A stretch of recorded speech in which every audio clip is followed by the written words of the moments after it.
మీరు వారి వంశస్థులుగా స్వామివారి దగ్గర ఆ సేవ, ఆ కీర్తనలు పాడే భాగ్యం మీరు తీసుకున్నారు.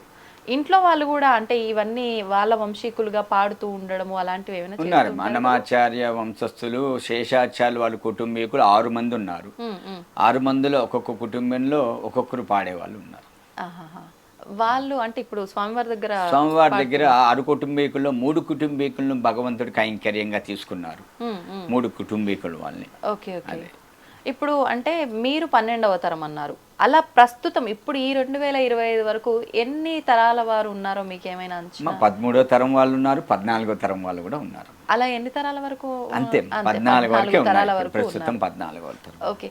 మీలో ఒకరికొకరికి సంబంధాలు ఉంటూ ఉంటాయి. అందరూ అందరూ ఉన్నారు. టచ్ మేము లో ఉంటారు. ఒకసారి చిన్న మా 6 మంది కుటుంబీకుల్లో చిన్న ఫంక్షన్ అయినా 100 మంది దాటేస్తాం. ఆహాహాహా.